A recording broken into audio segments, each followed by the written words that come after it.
Fighters, and Eve, what do they have in common? You're about to find out. Well, actually they don't have anything in common except they're all words from movie titles that I'm about to discuss. So the first movie that I have watched recently was Midnight in Paris, and yes, it's new. It's directed by Woody Allen.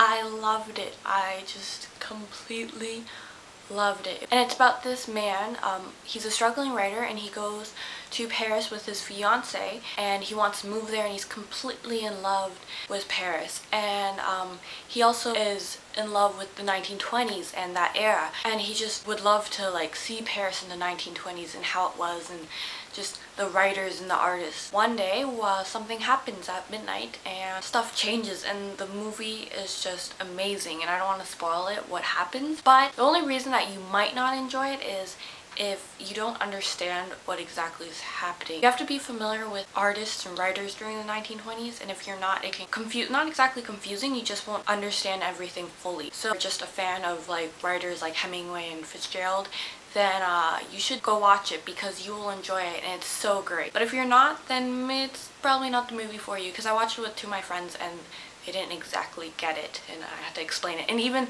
some of the people that they talked about in the movie, wasn't sure who they were, but I just so enjoyed it. And it's a beautiful film too, because visually it's just, the scenery is so gorgeous, and it's Paris, and it's just so amazing. It's a really well done film, and even if you're not a fan of Woody Allen, I would still say watch it because it's just great. So it's probably still in theaters, so you should go check it out. The next movie is Foo Fighters Back and Forth, and it's a documentary about the Foo Fighters, how they started, where they come from, and what they're doing now, and it was just so interesting. Now, I wasn't a fan of the Foo Fighters before, and I wasn't really that aware of how they started, what they became, anything, but I still watched it because I don't know, it kind of intrigued me, and it was just a really good, interesting documentary. I don't know, I just really love seeing how they started. David, the lead of the creator of Foo Fighters, he was a drummer for Nirvana, and I never knew that, and it starts from when he was a drummer in Nirvana. It kind of moves on how he creates Foo Fighters, the band members that come and go, and how they've just kind of created this band. And it's just a really interesting film, and I know you don't have to be a fan of the Foo Fighters, because I wasn't,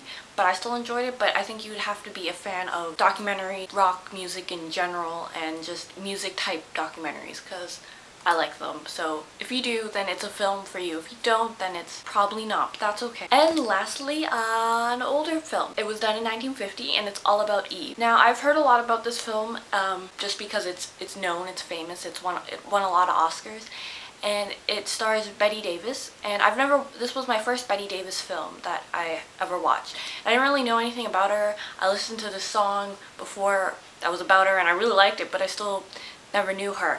And this was my first film, and it's such an amazing, brilliant film. The script is wonderful, the actors are all amazing, the film itself is just so great and so intriguing, and it's just about like ambitions and betrayal, and it's about this girl Eve who is a fan of Margot, this actress, this theater actress, which is played by Bette Davis, and she one day meets Bette Davis, and she kind of enters her circle of friends, and it all starts. And Eve seems like this quiet, nice girl that's just like a really crazy fan for Margot, but then you kind of start to see that, you know, Eve isn't that, and the story just takes off, and it's just wonderfully done. The script, the actors, everything, it's just such a great movie. And when I finished watching it, I was just so in love with it, and I definitely would say that it's like in my top list of favorite movies that I have. You should definitely watch it. It's really good. And I became a fan of Bette Davis and watched a couple of other films, and she's just an amazing actress. And that's it for today. Those are 3 movies that I have recently watched and enjoyed, but you should definitely watch the trailers for them all, or like read up on them on IMDb or something, because I can't really do them justice by just explaining them and saying they're wonderful. So bye guys!